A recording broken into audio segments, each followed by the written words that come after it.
देश की भोंपू मीडिया की समस्या आपको पता है क्या है? ये चीखना चिल्लाना तो खूब जानते हैं, लेकिन तथ्यों पर आधारित पत्रकारिता करना इन्हें पसंद नहीं है। ये खबर को टीआरपी और अपने चैनल के हिसाब के चश्मे से देखते हैं। सच और झूठ से इनका कोई वास्ता नहीं है और ये एक बार फिर प्रमाणित हो गया है।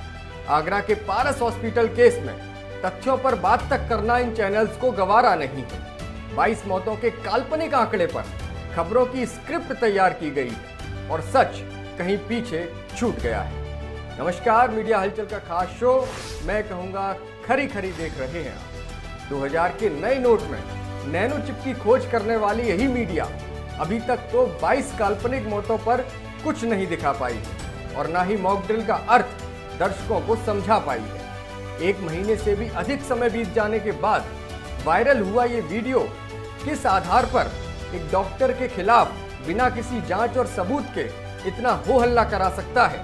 राजनीतिक प्रदर्शन करा देना कहां तक जायज है, खुद सोचिए। तथ्यों पर ध्यान देना अब दर्शकों को खुद शुरू करना होगा, नहीं तो ये मीडिया देश और समाज में यूं ही आग लगाती रहेगी और अपनी झोली भरती रहेगी। पारस प्रकरण को लेकर 5 बड़े सवाल हैं जिनका जवाब ढूंढना बहुत जरूरी है। इन 5 सवालों का जवाब मीडिया को देना ही होगा, नहीं तो ये माना जाएगा कि देश में मीडिया का मकसद महज सनसनी फैलाना है और इससे ज्यादा कुछ नहीं। सवाल नंबर 1, अगर 5 मिनट में 22 मरीज मरे तो आखिर उन 22 मरीजों के नाम सामने क्यों नहीं आए? इन्हीं मीडिया चैनल्स पर केवल 2 मरीजों के परिवारीजन ही बयान देते हुए क्यों दिखाई दे रहे हैं? अस्पताल से लेकर प्रशासन जब कह रहा है कि 22 क्या 10 मरीजों की मौत भी उन 2 दिनों में नहीं हुई, तो फिर मीडिया किस आधार पर कह रहा है कि 22 मौतों का जिम्मेदार पारस हॉस्पिटल है? क्या काल्पनिक मौतों पर ही किसी को इतना ट्रोल करना और दबाव की राजनीति करना उचित है?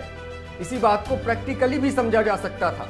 आगरा जैसे शहर में किसी एक अस्पताल में अगर एक साथ 22 मरीजों की मौत हो जाए तो क्या उस मौके पर यह खबर छुपी रह सकती थी? क्या उस दिन हॉस्पिटल में हंगामा नहीं होता जो आज हो रहा है? लाशों के अंबार को अस्पताल तो क्या पूरा प्रशासनिक अमला भी मिलकर कैसे छुपा सकता था?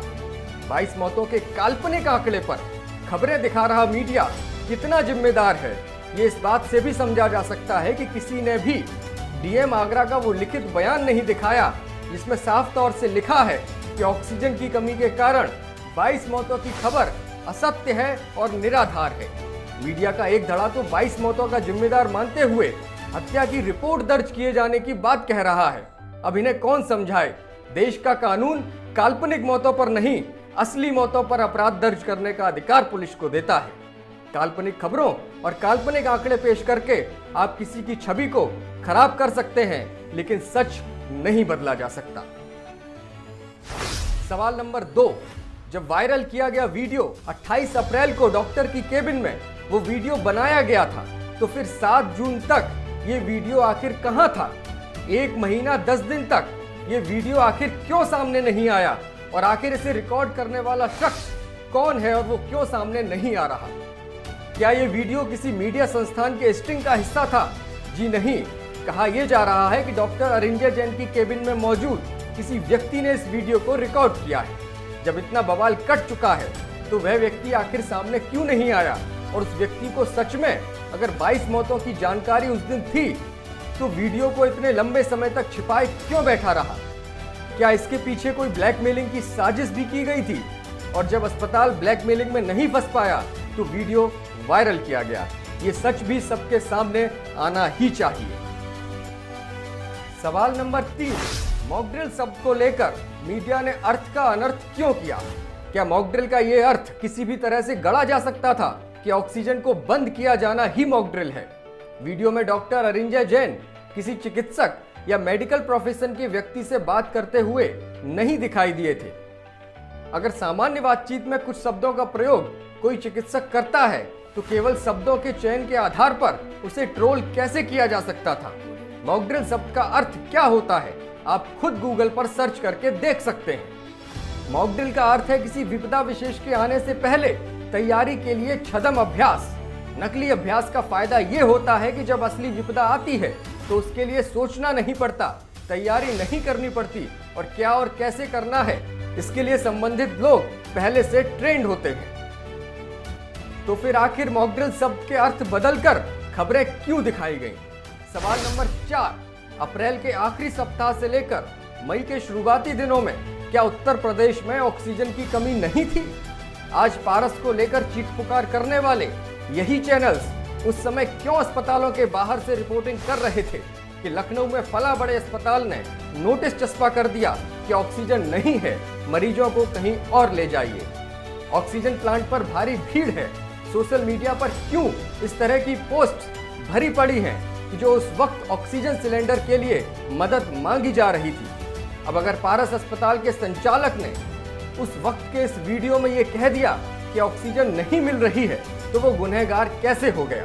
ऑक्सीजन का कम से कम इस्तेमाल करने की अस्पताल की कोशिश गलत कैसे ठहराई जा सकती है? सवाल नंबर 5, पूरे प्रकरण में राजनीति क्यों की गई? शिवसेना, कांग्रेस और न जाने कितने छोटे बड़े दल के नेता अस्पताल के बाहर नारेबाजी करने क्यों पहुंचे थे? क्या प्रशासन अपना काम नहीं कर रहा था? क्या पारस हॉस्पिटल को बदनाम करने के पीछे कोई सोची समझी साजिश तैयार की गई थी? राजनीतिक नफा नुकसान के लिए अस्पताल का इस्तेमाल क्यों किया जा रहा है? एक और अहम सवाल जो इसी में शामिल है कि क्या पूरे आगरा के डॉक्टर झूठे हैं? डॉक्टरों का सबसे बड़ा संगठन आईएमए पारस और डॉक्टर अरिंजा के पक्ष में खड़ा हुआ दिखाई दे रहा है, जबकि देश के अलग अलग शहरों में जब भी डॉक्टर्स की लापरवाही से किसी की जान गई हो या किसी चिकित्सक ने नैतिकता से हटकर गलत आचरण किया हो तो यही संगठन कार्यवाही करता रहा है।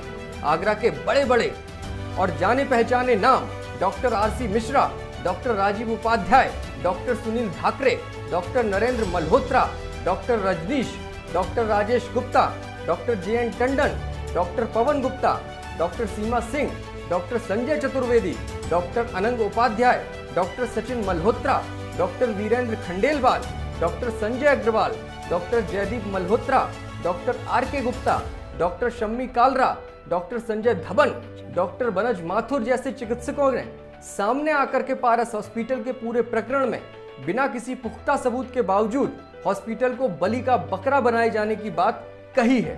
तो क्या सारे डॉक्टर्स झूठे हैं? केवल मीडिया संस्थान और राजनीति से जुड़े वो लोग सच्चे हैं जो अपने नफा और नुकसान के हिसाब से खबरों को अपने अपने तरीके से दिखा रहे हैं? तो इन 5 बड़े सवालों का जवाब अगर कोई मीडिया संस्थान दे दे तभी उसकी रिपोर्टिंग को मैं सच्चा मान सकता हूं। बाकी तो सिर्फ थोड़ी हकीकत है और पूरा फसाना है।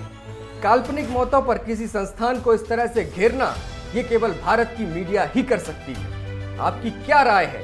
हमें कमेंट करके जरूर बताइए और जुड़े रहिए मीडिया हलचल के साथ।